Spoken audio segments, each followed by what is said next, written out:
کبھی ہم کو تنگ کر دیں گے ان کو ملک چھوڑنا پڑے گا.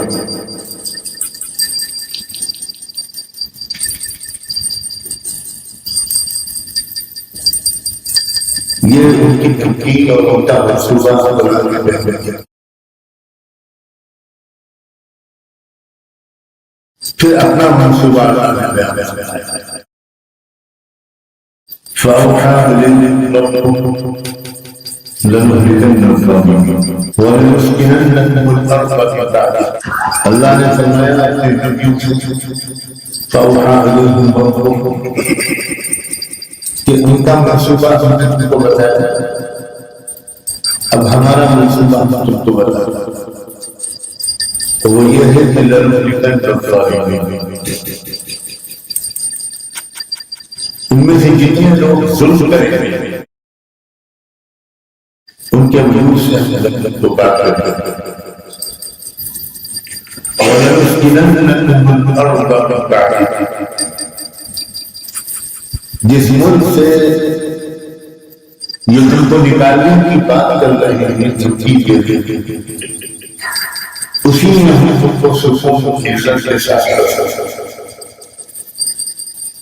لیکن ایک بات کا خیال رکھنا ذَلِكَ لِمَنْ خَافَ مَقَامِي وَخَافَ وَعِيدِ. ہماری یہ مدد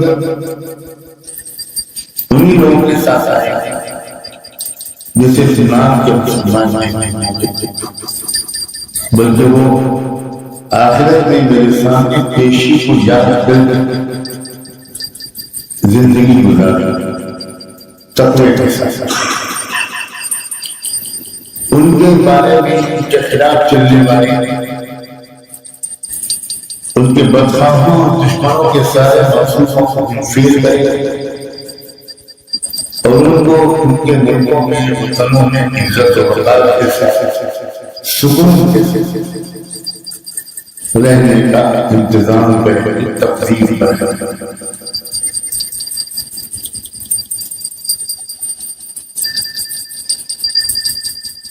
قرآن مجید تاریخ کی کتاب نہیں ہے ہدایت کی کتاب. قرآن میں اگر تاریخ کے کوئی واقعہ بیان کیا گیا کوئی بھی واقعہ تو وہ اس لیے بیان کیا گیا کہ قرآن کی امت کو قیامت تک اس کی ضرورت بار بار پڑتی نہیں. تو امت قرآن ادھر ادھر نہ بھٹکے وہ گھبراہٹ میں مبتلا رہا وہ خوف اور مایوسی کی کیفیت کے شکار نہ ہونا. وہ سیاست دانوں سے مسائل کا حل تلاش نہ کرے اور امید نہ کرے. آپ حضرات میری طرف توجہ.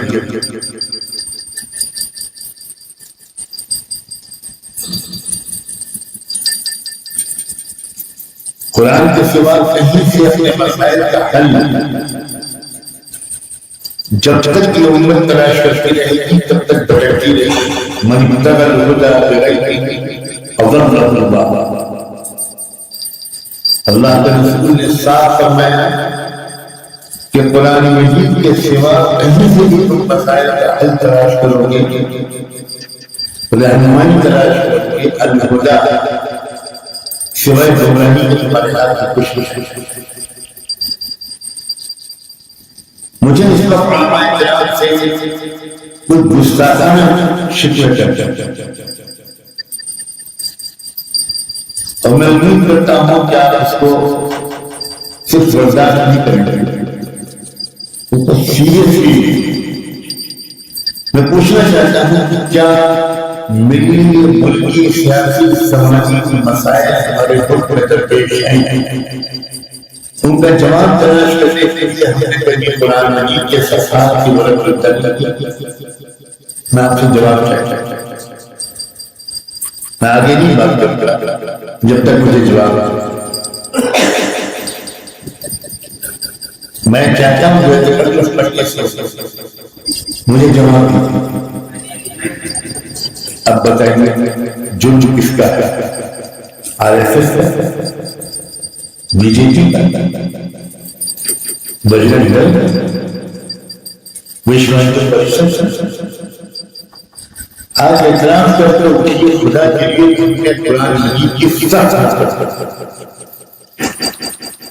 ہمارے مدارس میں ہم کو مسلک پڑھایا ہے، اسلام کا بہت سخت جملہ ہے، ہو سکتا ہے آپ میں سے بہت کی سمجھ میں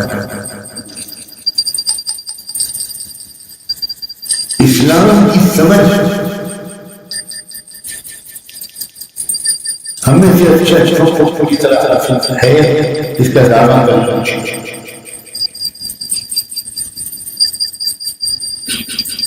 کفر اسلام کا فرق تو نے دین کی سمجھ یتفقہ فی الدین،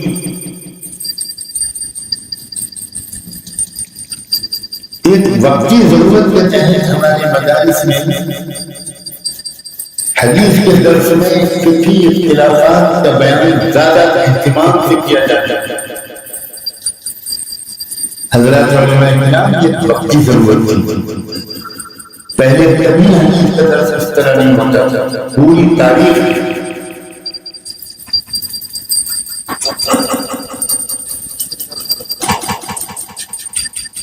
انگریزوں کی سازشوں کے نتیجے میں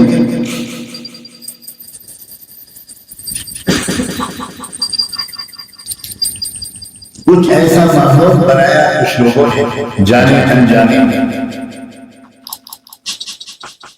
کہ وہ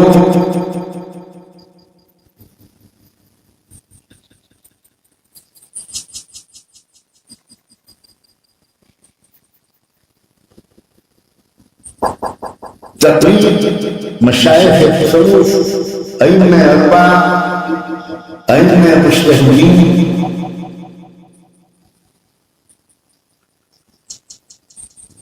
ان سے عوام کو بدتر کرنے لگے۔ اس کی پوری تاریخ ہے، میں نے الحمدللہ بہت تفصیلی اس پر ریسرچ کیا، مضمون بھی لکھے کہ پورے عالم اسلام جب انگریزوں یا فرانسیسیوں یا ہالینڈ کے سامراج استعمار کے خلاف تحریکیں چلی، آزادی کی لڑائیاں شروع کی گئی، تو پورے عالم اسلام مراکش سے لے کر انڈونیشیا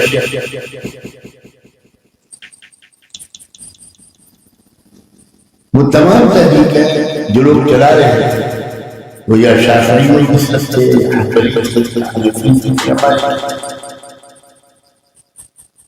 اور سراسر تصوف سے وابستہ تھے، اللہ والوں سے جڑے ہوئے تھے، علم اور ذکر دونوں کے چاہت تھے۔ آج کے ہم علماء کی طرح نہیں کہ لا یذکرون اللہ الا قلیلا، شب بیدار لوگ آہر سحر جانی والے اور گہرے علم والے، اس کے نتیجے میں ان کے اندر شوق شہادت جوش مارتا تھا، موت کے لیے کوئی مسئلہ نہیں تھی، جیسے آج ہمیں عرض مقدس دکھائی پڑ رہا ہے۔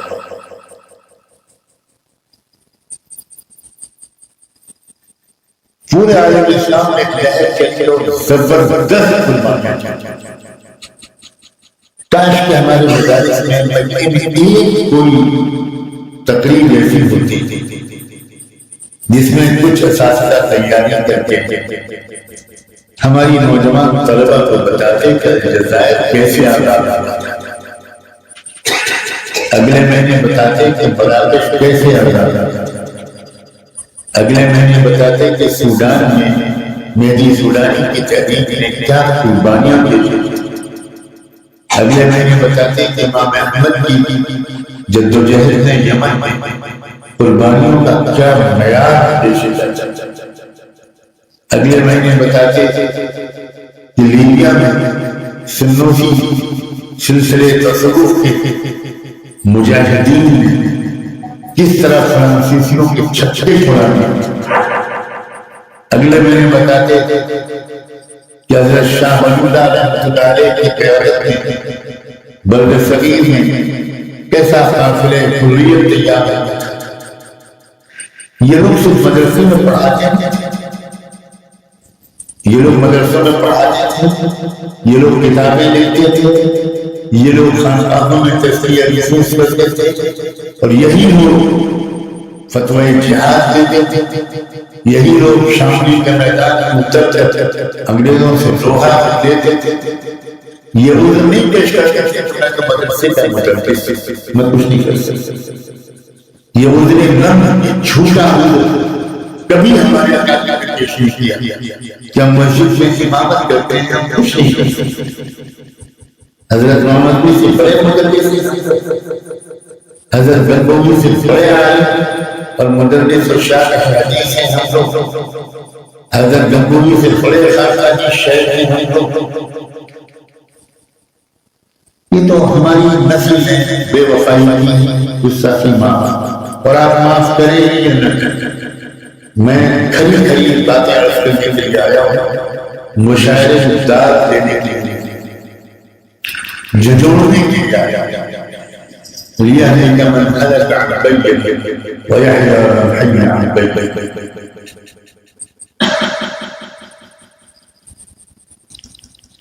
کاش کہ ہمارے مدارس میں طلبہ کو معلوم ہوتا کہ ہمارے احکام اسلاف کیا کیا، کاش کہ ہمارے طلبہ کو، ہمارے اساتذہ کو معلوم ہوتا کہ امام ابو حنیفہ کو جیل میں کیوں ڈالا اور ان کی وفات کوڑوں کی مار سے کیوں ہوئی۔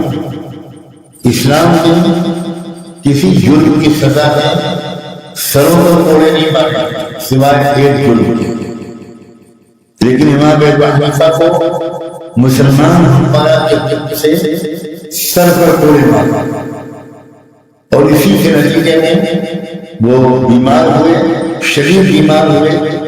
حکومت وقت کو خطرہ ہوا کہ جیل میں ہی انتقال ہو جائے گا، کہ بغاوت ہو جائے گا، تو ان کو رہا کیا گیا اور جیل سے باہر نکلتے ہی ان کا انتقال۔ کبھی ہمارے ہمارے اساتذہ یہ باتیں بیان نہیں کرتے، شاید اس لیے بیان نہیں کرتے کہ ان کو معلوم نہیں، اور شاید اس لیے بھی بیان نہیں کرتے کہ طلبہ ان سے پوچھیں گے کہ آپ کیا کیا کیا کیا۔ امام مالک رحمۃ اللہ علیہ مدینے کی گلیوں میں کچا پر بٹھا کر، الٹے رخ پر بٹھا کر، چہرے پر کالا پوت کر پورے مدینے کی گلیوں میں گھمایا جاتا تھا، صرف ایک فتوے کی وجہ سے۔ وہ فتویٰ حکومت وقت کی پالیسی کے خلاف تھا، لیکن علماء حکام سے ڈرے ہوں، یہ اس دور کے علماء کی بات کی جا سکتی ہے۔ اسلاف میں سے کبھی کسی عالم کے بارے میں کوئی یہ جھوٹ کر نہیں نکال سکتا کہ علماء نے ظلم کے ساتھ سر جھکایا اور عافیت کے راستے سے صرف ایک فتویٰ، اور اس خچر پر بیٹھ کر چہرے پر کالا ہوئی ہے۔ مدینہ رسول میں گشت کرایا جاتا، پولیس والیوں کو گشت کرایا جاتا، اور امام مالک اس وقت بیٹھ کر کہتے ہیں مالک کو غلط، اور میں وہی فتوے پر قائم ہوں جو میں نے دیا تھا، اور وہ فتویٰ نقل کرتے تھے کہ مسئلے کی بات نہیں رہا، اور وہ مسئلہ سیاسی نہیں تھا، طلاق کا مسئلہ تھا۔ صرف امام مالک کا یہ فتویٰ کہ کسی شوہر کو باندھ کر، پیٹ کر، مار کر اس کو مجبور کیا جائے کہ اپنی بیوی کو طلاق دو، تو وہ طلاق واقع نہیں ہے۔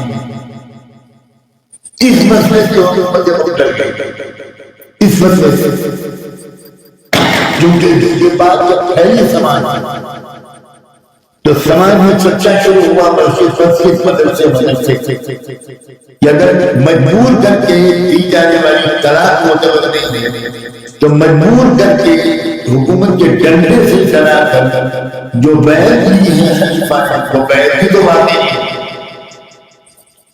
صرف طلاق اور بیعت کے درمیان قیاس کر کے عوام کے اندر ایک بے چینی کر کے تو حکومت وقت نے امام مالک سے کہا کہ فتویٰ بدلو ورنہ یہ کریں گے۔ امام مالک نے بڑی گردے بھی کاٹی تو میں کتاب و سنت کے خلاف نہیں کر سکتا، علماء کی یہ شان ہے. امام شافعی رحمۃ اللہ علیہ بغداد سے استفسار کر کے لائے. وہ ساتھی امام آپ میں سے اکثر کو نہیں معلوم. امام شافعی گولیوں میں جبر کر ہتھیلیوں میں آ کر بغداد سے یمن سے بغداد لائے گئے سزائے موت کے لیے. اور تیاری ہو گئی پوری جلاد بلا لیا گیا تو گردن مارنے گئے. امام ابو حنیفہ کے عظیم شاگرد امام محمد کو پتہ چلا جو امام شافعی کو استاد بھی تھے. امام محمد دوڑتے ہوئے آئے اور محل میں گھس گئے اور خلیفہ کو ڈانٹا بری طرح. لعنت ہے تم پر اگر تم نے امام شافعی شخص کو تم نے چھوا جانتے ہو تو یہ وہ شخص ہے کہ اس کی آہ اور سحرگانی اور تقوی کی برکت سے لاکھوں کو روزی دے رہا ہے. یہ وہ شخص. تب خلیفہ ڈر گیا اور اس نے امام شافعی کی رعایت کی. امام احمد بن حنبل کی جو کی سزا ایک فتوے کی سزا جو سرکاری پالیسی کے خلاف گرفتار کر کے جیل میں ڈالا, پیر باندھ کر ان کو کوڑے مارے, بے ہوش ہو کے گر جاتا, ان کو ہوش میں لایا جاتا تھا پھر مارا. کیا ہم لوگ اپنے آپ کو علماء کہہ سکتے ہیں؟ جائز ہے ہم اپنے آپ کو کسی مدرسے میں یہ تعریف نہیں سیکھی. کبھی تربیت میں ہم سے یہ نہیں دیا گیا تم کو اس ملک میں توحید کی حفاظت کرتے, تم کو اس ملک میں ظلم کا مقابلہ کرنے والوں کی قیادت کرتے, تم کو دار و رسل کی پرواہ نہیں کرتے. ہر مدعی کے بعد سے دار و رسل کا یہ رتبہ بلند ملا مل گیا اس کو. حضرات علماء کو جن کا ہم علماء کہلانے کا مقصد ہے. اگر ہم علماء ہیں تو یہ علماء علماء سے کچھ اور ہے, اور اگر وہ علماء تھے تو میں اپنے بارے میں اعلان کرتا ہوں کہ میں بالکل جاہل اور منافق ہوں.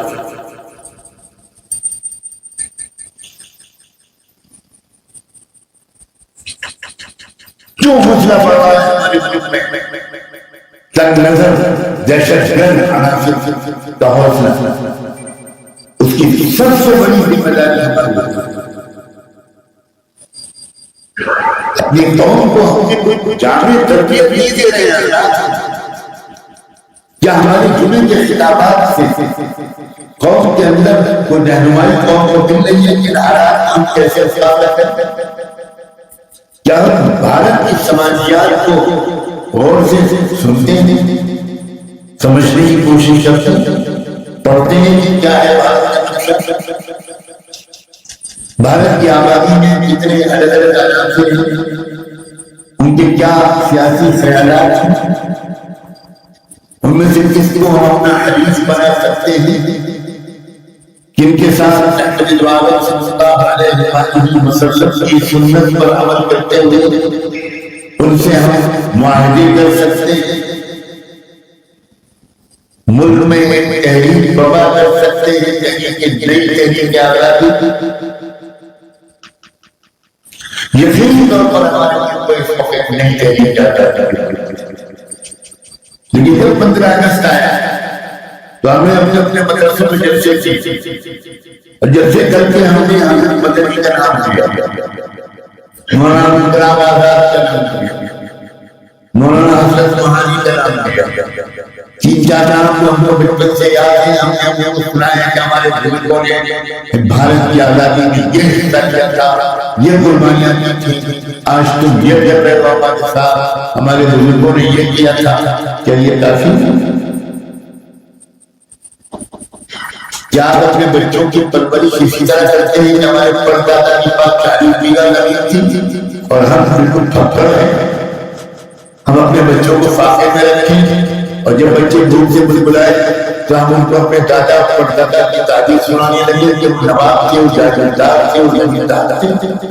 اس سے کام کیا, اس سے بچوں کا پیٹ بنے گا. میرے سلطان کے نعرہ کب تک ہم کو فنائیت سے فنا ہونے سے بچائے. حضرات علماء خدا کے لیے ذرا قدم آگے بڑھائیں. بہت سے لوگ مجھ سے کہتے ہیں بڑے خوشگوانی کے ساتھ کہ حضرت ہم آپ کے بیانات یوٹیوب پر سنتے ہیں. مجھے ایسا لگتا ہے کہ جس لوگ مجھے تماچا بناتے ہیں تو بہتر یہ جملہ کیونکہ انہوں نے اگر یوٹیوب سے میرے بیانات سنے ہیں تو بے چین ہو کر آئے پوری میرے پاس ہی پہلے کیسے یا مجھ سے بہتر کیسے. کیوں نہیں انہوں نے اپنے 2 دن کے سفر کیا پوچھنے کے لیے کہ ہم اپنی ذمہ داریاں کیسے ادا کریں؟ کیا اس ملک میں اسلام کی بقا ممکن ہے؟ کیا اس ملک میں اسلام سب سے ہے؟ کیا مسجدوں سے شریعت کے نعرے بلند ہوتے؟ کیا مدرسوں میں ان کی پوجا ہوتی؟ اب تو ہماری ملی جماعتیں جن پر ہم کو ناز تھا اب تو وہ ایسے مدرسوں کی تعریف کر رہی ہیں جنہوں نے مسجد میں کھڑے ہو کر جنگ گن گایا اور ان کی توجیہ کر رہے ہیں کہ یہ تو ہم سے باقی تعالیٰ ناسا سے برداشت ہو رہی ہے مر گئی ہے. علماء جب سیاستداں بن جاتے، علماء جب نیتا بن جاتے، علماء جب حکام کے چمچے بن جاتے، اس سے بڑھ کر تاریخ دور اس امت کی تاریخ میں کبھی نہیں ہوتی. جو کفر کعبہ بلکہ کجا مانا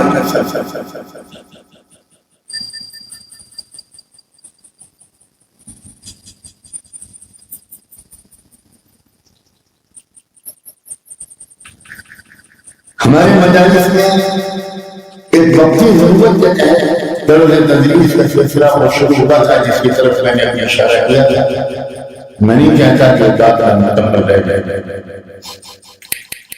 انگریزوں کی سازش کے تحت یہ پوری رپورٹ جو انگریزوں نے نبھائی تھی پوری دنیا میں تحریک آزادی کون لوگ چلا رہا ہے وہ سب کے سب یا حنفی ہیں، شافعی ہیں، مالکی ہیں، حنبلی ہیں اور یا سلسلے قادریہ سے تعلق رکھتے ہیں یا سلسلے نقشبندیہ سے تعلق رکھتے ہیں یا سلسلے شبشاریہ سے تعلق رکھتے ہیں یا سلسلے رفاعی سے تعلق رکھتے ہیں یا سلسلے چشتیہ سے تعلق رکھتے ہیں. غرض کہ وہ ائمہ تصوف سے وابستہ ہیں، وہ ان جامع شخصیتوں سے وابستہ ہیں جو علم اور فکر اور مدرسوں کا اخلاق کے جامع ہیں. تو انگریزوں کی سازش کے تحت کچھ ایسے سرخجل علماء آگے بڑھے جنہوں نے تقلید اور تصوف کے خلاف زبردست حملے شروع اور شک پیدا کرنا شروع. اس وقت ہمارے بزرگوں نے اپنا طرز تدریس بدلا. آپ میں سے جو لوگ مشکل شریف پڑھاتے ہیں وہ غور سے سنیں. آپ میں سے جو لوگ ترمذی پڑھاتے ہیں، مسلم ابن ماجہ کا صحیح بخاری پڑھاتے ہیں وہ غور سے سنیں. اس وقت ہمارے بزرگوں نے کہا کہ بھائی اب فقہی اختلافات والی احادیث کو جن میں سے فقہیات کا تذکرہ ہے مسائل کا ان پر ہم کو ذرا تفصیلی گفتگو کرنے شروع کرنے پڑے گی تاکہ ہماری نوجوان علماء مشغول نہ ہو جائے.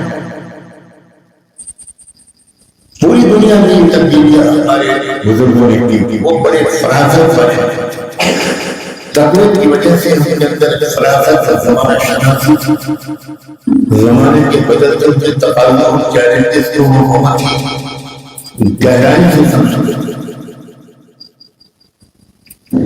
چنانچہ انہوں نے تفصیلی کلام شروع کیا، رفع دین پر، قراءت فاتحہ پر، امام پر، کلتین پر، پیر قضاء پر وغیرہ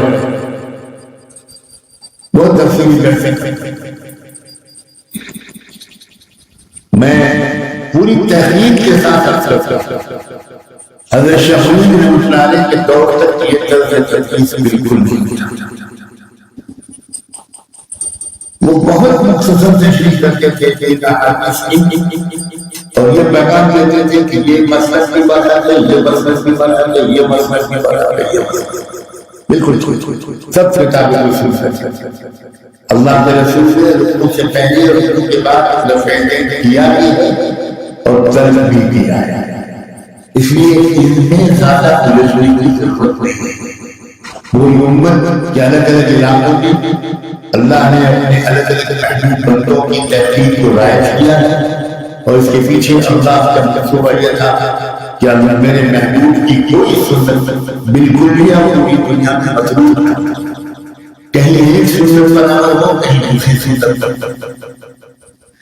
لیکن جب وہ حملے شروع اور حملے اس طرح شروع ہوئے، اس کی ایک مثال کا حضرت مولانا محسن علی رحمۃ اللہ علیہ کے بعد گرامی حضرت مولانا سید عبد الحی حسن، جنہوں نے 8 جلدوں میں پوری اسلامی تاریخ کے علماء، مشائخ، شعراء، ادبا ان کی سوانح مرتب کی، غیر معمولی کام کیا ہے۔ ایک انسان جو پوری اکیڈمی نہیں کر سکتی آج نزہت الخواتین کے نام سے،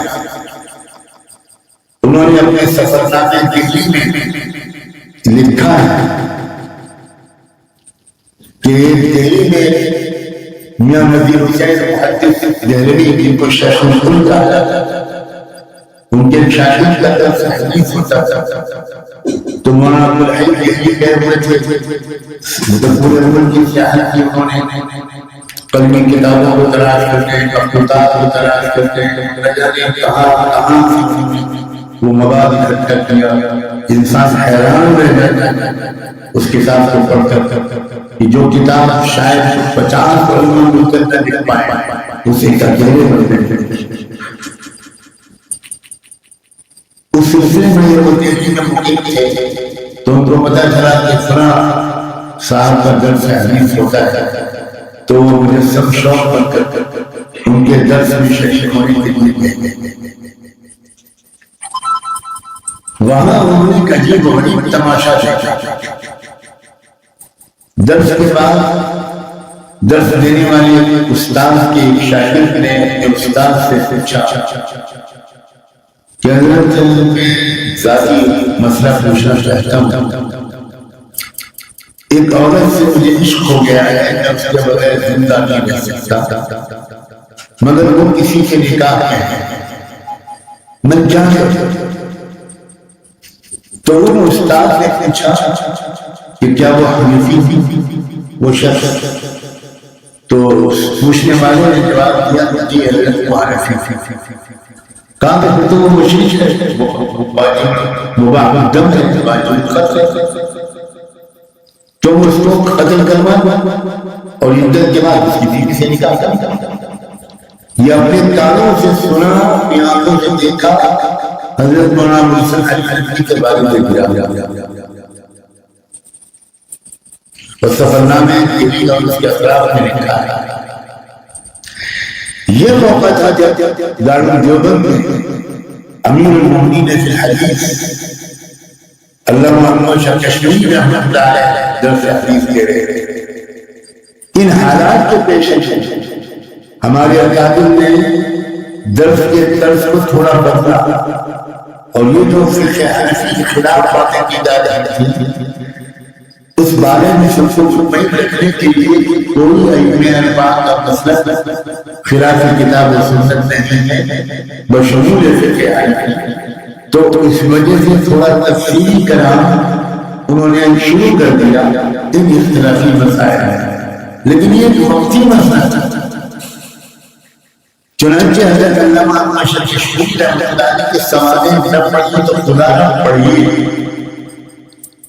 میں علماء سے کیسے شکوہ کرتا کہ آپ نے مطالعے کا دروازہ بھی بند کر دیا، بہت کم مطالعہ کرنے کی عادت ہے علماء کی، اللہ جانے کس کی نظر میں گھنٹوں بیٹھ کر آپ باتیں کرتے ہیں، جس میں غیبتیں بھی ہوتی ہیں، جس میں علماء پر تبصرے بھی ہوتے ہیں، واہیات ڈایانی باتیں ہوتی ہیں، جن سے دل بھی سیاہ ہوتا ہے، تقوی کا نور بھی دل سے نکل جاتا ہے، لیکن مطالعہ کرنے کی عادت۔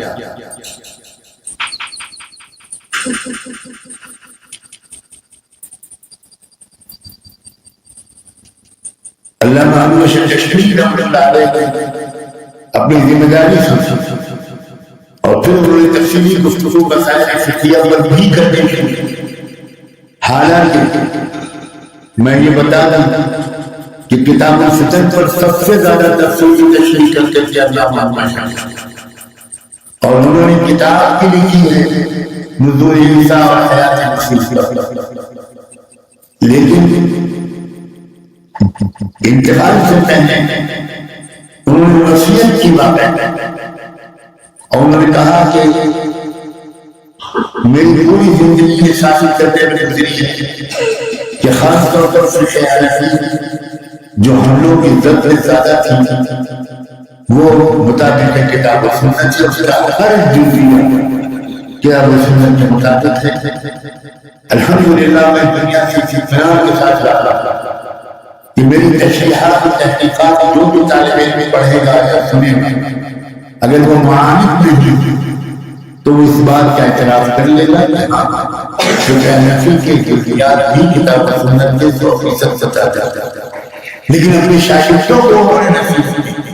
ان شاگردوں میں میرے والد حضرت محمد مسعود نعمانی بھی تھے.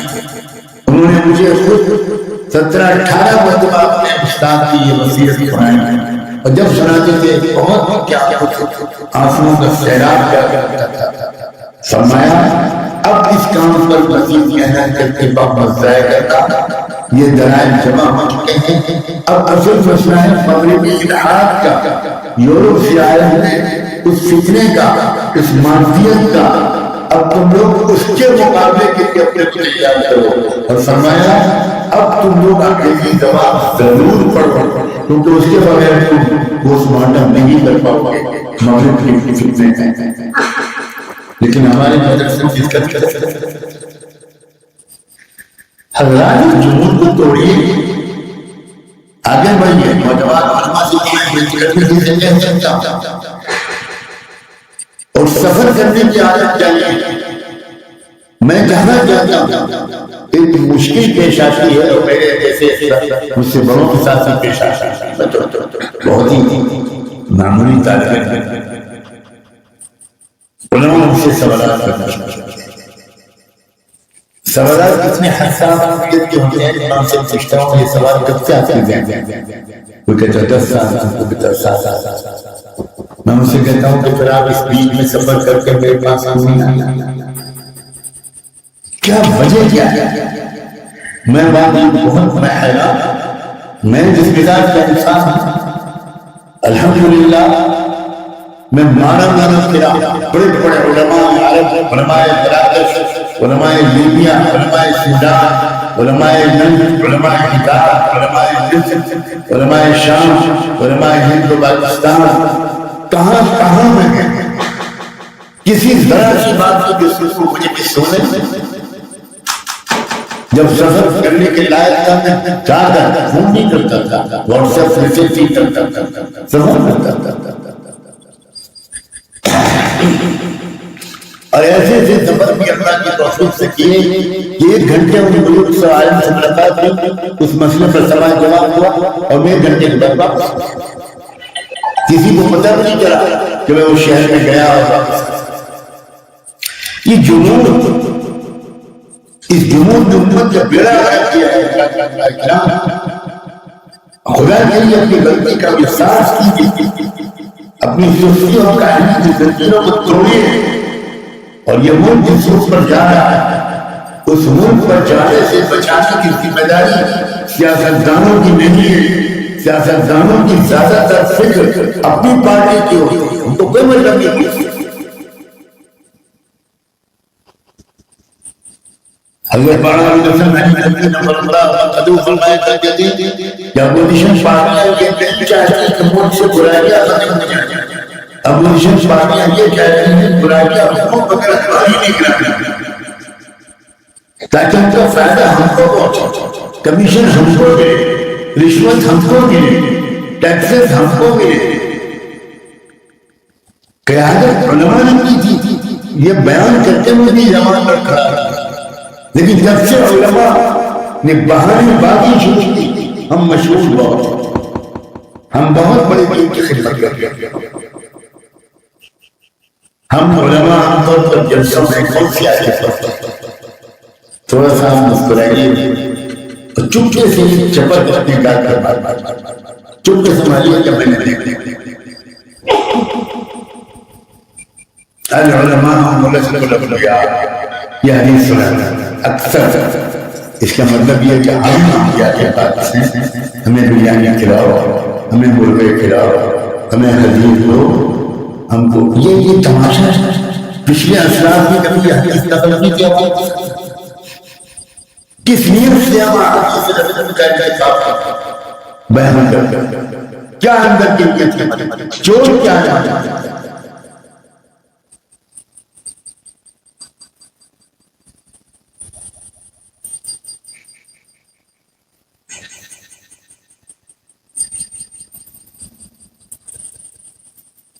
قرآن مجید کی یہ آیت ہمیں ضروری یاد آتی ہے، لِيَتَفَقَّهُوا فِي الدِّينِ وَلِيُنذِرُوا قَوْمَهُمْ إِذَا رَجَعُوا إِلَيْهِ. یہ قوم مسلمانوں کی قوم مراد نہیں، یہ بھی سمجھیں. اس آیت میں قوم کے مراد مسلمان امت نہیں ہے، صرف یہ تو جب ہجرت منسوخ فتح مکہ کے بعد ہجرت منسوخ، اس لیے کہ ممکن ہی نہیں رہا کہ مکے کی فتح ایک شہر کی فتح نہیں تھی، جزیرے عرب کی فتح، پورے ملک کی فتح. تو پورے ملک کے لوگوں کو یہ کہنا کہ تم کو ہجرت کر کے مدینے آ جانا لازم ہے، یہ تو تم کو غیر معقول ناممکن پڑتا. پورا ملک کی آبادی ایک شہر میں تو نہیں آ سکتی. تو ہجرت کو منسوخ کر کے ایک دوسرا نظام امت کو تربیت کر دیا گیا. ہجرت بھی تربیت کے لیے تھی، اس کے بعد ایک نظام دوسرا آیا اس کی جگہ پر، اس نظام کا نام تھا نفر فی سبیل اللہ.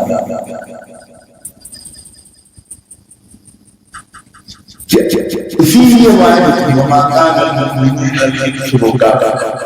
کیونکہ جب نفر فی سبیل اللہ کا نظام ہے، کیونکہ اللہ کے رسول نے فتح مکہ کے بعد یہ جملہ فرمایا لا ہجرت بعد الفتح ولکن جہاد ونیہ فإذا استنفرتم فانفروا. تو سارے ملک میں جو اسلام پھیلا تھا فتح مکہ کے بعد، تو یہ اندازہ ہوا کہ لاکھوں کی آبادی مدینہ میں. تو آپ نے فوراً اس کے بعد اللہ تعالیٰ کی طرف سے یہ آیت اتری وَمَا كَانَ الْمُؤْمِنُونَ لِيَنفِرُوا، سب ایک ساتھ نہ، بلکہ ہر قبیلے کا ایک جماعت بن جائے.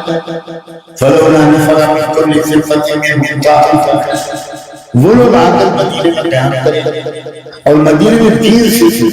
وَلِيُنذِرُوا قَوْمَهُمْ إِذَا رَجَعُوا إِلَيْهِمْ، اور جا کر وہاں پر دعوت عطا کریں، اللہ کے بندوں کو عقائد سے آگاہ کریں.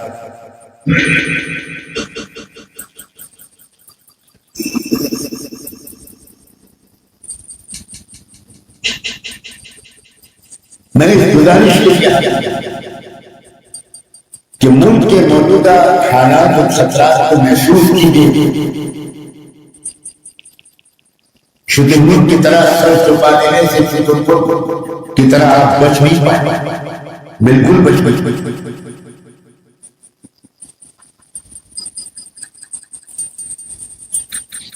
اس ملک میں انصاف اور امن کے پھیلنے کے اتنے ہی امکانات ہیں جتنے انصاف اور امن کے خاتمے کے خطرات.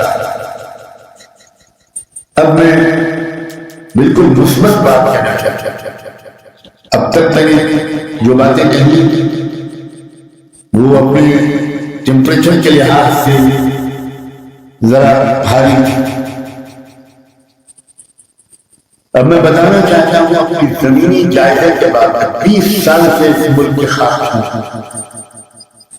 ویسے تو 40-42 سال ہو گئے، لیکن جس پس منظر میں میں کہہ رہا ہوں، میرے والد ماجد نے 13-14 سال کی عمر میں جب میں بچہ تھا اور میں دن کے ابتدائی عالمی درجات میں پڑھتا تھا، اس وقت مجھ سے کہا، کیونکہ وہ اس بات پر بہت ضرور تھے کہ ایک منٹ کو مجھ کو خالی بیٹھے ہوئے نہیں دیکھ سکتے. میں سچ کہہ رہا ہوں ایک منٹ. اور الٹا سیدھا اخبار اور کسی کی کتاب میرے ہاتھ میں دیکھتے تھے تو ان کے لیے ناقابل برداشت تھا. کیا اسی دم ہو گیا؟ کیوں بند کر دیا؟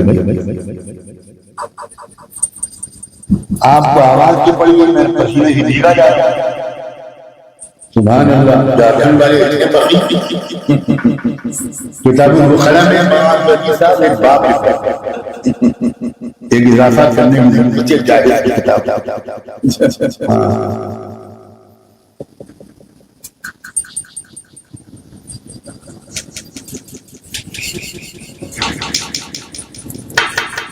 کوئی صاحب آئے کہ ہاں ریموٹ کہہ رہا ہے کیا کر رہے ہیں. میں بہت باخبر آیا کس کے خبر نہیں.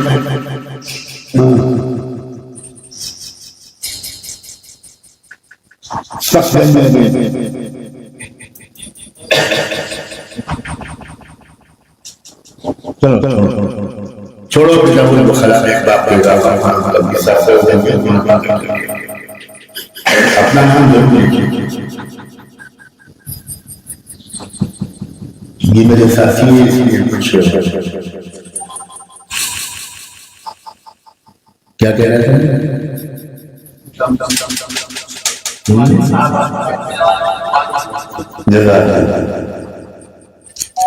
انہوں نے بچپن میں مجھے ہدایت دی. میں کہنا چاہتا تھا کہ تمہارا یہ وقت جو ہے آدھا گھنٹہ یہ تمہارا خارجی مطالعہ کرنے مطلب اور میں کبھی کوئی کتاب اپنی مرضی سے نہیں پڑھ سکتا. یہ ان کا سخت ہدایت ہے کہ کتاب جو میں تم کو دوں گا وہ پڑھ. تمہیں کوئی اور کتاب پڑھنے کے دل چاہے تو پہلے سے سوچو گے پھر پڑھ.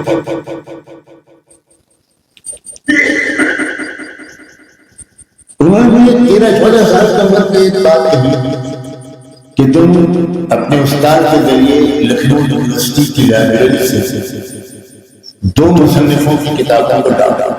ایک تو گاندھی جی کی تصنیفات کا اور ایک ڈاکٹر امبیڈکر کی کتاب. کسی کی 32 جلدوں میں ہے، کسی کی 36 جلد. تمہیں ایک جلد نکال کے ڈالا. ہمارے 90 میں بنگلزی کا استاد سے مستر شاہد صاحب وہ چونکہ لکھنؤ یونیورسٹی میں پڑھا چکے تھے، کینڈی کالج کے پرنسپل تھے، تو ان کی وہاں بہت عزت تھی. تو انہوں نے مجھے ممبر بنا دیا تھا اور میں آرام سے کتابیں ایشو کرایا کرتا تھا. ایک دن پڑھتا تھا، واپس لے جاتا تھا، پھر دوسری دن. اس وقت سے مجھے بھارت کی سماجیات کو بھارت کے اصلی نقشے کو سمجھنے کی شروعات کی.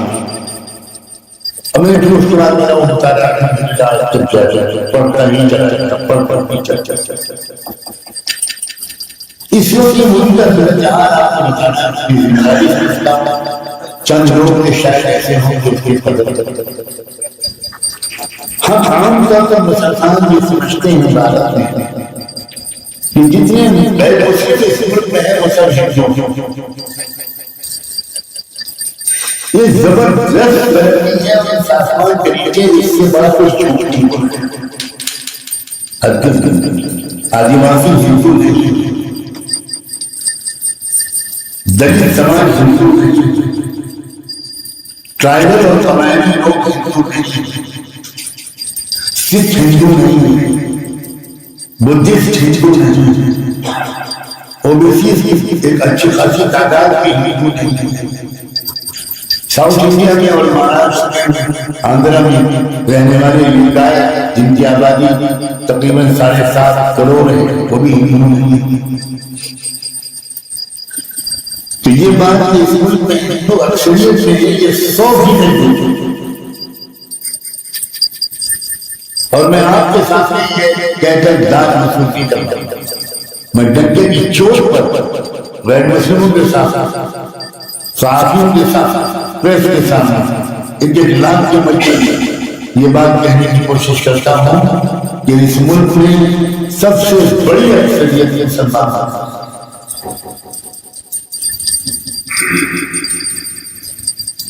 یہ جو ان کو ہندو بنایا گیا ہے، یہ مذہبی طور پر ان کو ہندو نہیں تسلیم کیا جاتا، سیاسی طور پر ان کو ہندو بنایا گیا ہے تاکہ مصنوعی ہندو اکثریت بتائی جائے۔ اس کی دلیل بہت واضح ہے۔ ہماری موجودہ صدر جمہوریہ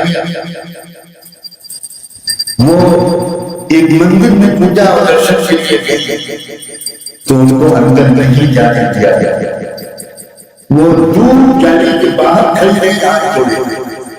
ان کا جو اسٹاف تھا، وہ جو برہمن تھا، راجپوت تھا، اپر کاسٹ کے لوگ تھے، ان کو اندر جانے دیا گیا جہاں اصل جگہ تھی پوجا کی، لیکن صدر جمہوریہ کو نہیں جایا۔ اگر مذہبی طور پر آدیواسی ہندو ہیں تو صدر جمہوریہ کو اندر کیوں نہیں جایا؟ اس سے پہلے وہ صدر جمہوریہ کی صدارت ہوئی، ان کے ساتھ بھی یہی ہوئی، وہ بھی پوری کے مندر کے درشن کے لیے پوجا کے لیے گئے اور وہاں ہم کو بھی اندر نہیں جانا۔ اس کا کیا مطلب؟ وہ دلت تھے، یہ آدیواسی نہ دلت ہندو ہیں اور نہ آدیواسی ہندو، لنگایت لوگ، بدھسٹ لوگ، کرسچن لوگ، سکھ لوگ۔ اب بہت کی جگہ سماجیات سے واقف ہوں تو کتنی ہمت بڑھ سکتی ہے، اور پھر ہم اللہ کے رسول صلی اللہ علیہ وسلم کی سنت پر عمل کرتے ہوئے ہم حدیث بنا سکتے ہیں۔ اللہ کے رسول نے معاہدے کیے تھے، مکی دور میں بھی آپ نے معاہدے کرنے کی کوشش کی، پھر آپ طائف گئے۔ ابو طالب کو حضرت خدیجہ کے انتقال کے بعد ابو طالب کی شکل میں ایک شخصیت تھی جو آپ کی ایک حد تک حمایت کرتے تھے، اور ان کی زندگی میں کوئی حضور صلی اللہ علیہ وسلم کو فزیکلی ٹچ نہیں کر پاتا تھا۔ عام طور پر ابو طالب کی وفات کے بعد حضور کو طائف جانا پڑا، اور آپ طائف گئے تھے اصل میں اسی لیے کہ اگر وہاں کے لیڈروں نے اسلام قبول کر لیا تو کیا کہیں گے، نہیں تو کم سے کم وہ مجھے میرے حامی ہو جائے، مجھے اپنی سیاسی پناہ میں لے لیں، میرے حلیف بن جائے، کیونکہ جس قبیلے کی حکومت قریش کی مکے پر تھی اسی قبیلے کی حکومت طائف تھی۔ تو اگر وہاں کے کچھ لیڈر یا کوئی ایک لیڈر ابو طالب کی طرح آپ کو اپنی سیاسی پناہ میں لے لیں تو آپ مکے میں رہ سکتے ہیں، لیکن طائف میں جو ہوا وہ آپ سب سمجھتے ہیں۔ پھر مدینہ آ کر آپ نے کیا کیا، اس طرح آپ نے تمام لیڈروں کو جمع کیا، اور بہت اہم بات میں کہنے جا رہا ہوں، شاید آپ میں سے کچھ لوگ اس کی اہمیت کو سمجھ سکیں۔ یہودیوں کے پاس قبیلے مدینے میں تھے، آپ نے سب سے لیڈروں کو بلایا۔ عرب کے دو قبیلے رہتے تھے، اوس اور خزرج، ان کو لیڈروں کو بلایا اور ان کے سامنے پیشکش کی کہ مدینے میں ہم لوگ سب سب کے ساتھ رہیں، تو تو نے ہم لوگ کو معاہدہ کر لیتا کہ مدینے کے اندر کی لڑائی ختم کر اور ہم سب سکون کے ساتھ رہیں۔ اس مجلس میں آپ نے ان تمام حاضرین کو اسلام کی دعوت نہیں دی۔ خوب تحقیق سے پڑھیے، اگر پڑھنے کی عادت ہوگی سب سے کتابیں آپ نے اس وقت صرف یہ بات کہی کہ ایک بہار بن جائے، ہمارا آپس میں فائدہ ہو جائے کہ ہم آپس میں نہیں لڑیں، اور ہم میں سے کسی ایک بندے کوئی اور باہری حملہ کرے گا تو ہم سب مل کر اس کا ساتھ دیں۔ آپ پر حملہ ہوگا تو ہم ساتھ، ہم پر حملہ ہوگا تو آپ ساتھ۔ بہت غور کرنے کی بات ہے کہ مذہب تو سب صحیح تھا، پانچوں لوگوں کی قدر، لیکن آپ نے مذہبی وحدت کو اصل قرار نہیں دیا، قبائلی وحدت کو اصل سمجھ پائے آپ کی بات؟ یہ اوپر سے نکل رہی ہے، مجھے لگ تو یہ رہا ہے کہ کچھ نہیں سمجھ میں آتا، اصل میں 7واں نمبر پر